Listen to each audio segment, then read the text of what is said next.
Il était une fois, en terre de Canaan, un enfant doté d'un rêve prophétique. Youssouf, encore enfant, raconte à son père Jacob, un rêve où il voit 11 étoiles, le soleil et la lune se prosterner devant lui. Son père lui conseille de ne pas en parler à ses frères, car il pourrait en concevoir de la jalousie. La jalousie s'insinuait dans le cœur de ses frères. Les frères de Youssouf sont jaloux de l'amour que leur père lui porte. Ils complotent pour se débarrasser de lui. Finalement, ils décident de le jeter dans un puits profond après avoir convaincu leur père de le laisser les accompagner en excursion. La cruauté prit le dessus. Youssouf fut abandonné dans un puits profond. Ils reviennent vers leur père avec la tunique de Youssouf tachée de faux sang, prétendant qu'un loup l'a dévoré. Yacoub, bien que triste, garde espoir et patience, mettant sa confiance en Dieu.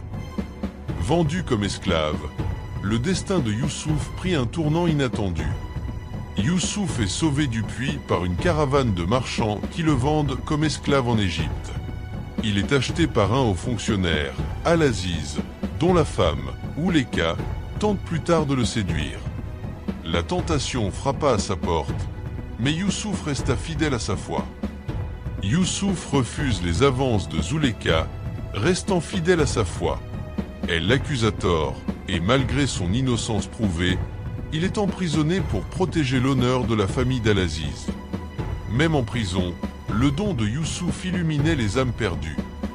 En prison, Youssouf interprète les rêves de deux codétenus. L'un sera exécuté, l'autre reprendra son poste de serviteur du roi. Youssouf lui demande de plaider sa cause, mais l'homme oublie. Le rêve du roi ouvrit les portes de la liberté et de la gloire.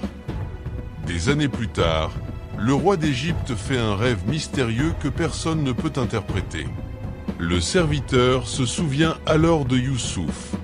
Celui-ci explique que le rêve annonce 7 années d'abondance suivies de 7 années de famine. Impressionné, le roi libère Youssouf et lui confie la gestion des réserves de nourriture. Le pardon triompha de la trahison. La famille fut enfin réunie. Pendant la famine, les frères de Youssouf viennent en Égypte pour demander de l'aide, sans le reconnaître. Après plusieurs rencontres, Youssouf finit par se dévoiler à eux. Youssouf pardonne à ses frères et les invite à s'installer en Égypte. Son père Yacoub, devenu aveugle de tristesse, retrouve la vue en sentant la tunique de Youssouf. La famille est enfin réunie, accomplissant ainsi le rêve prophétique de Youssouf.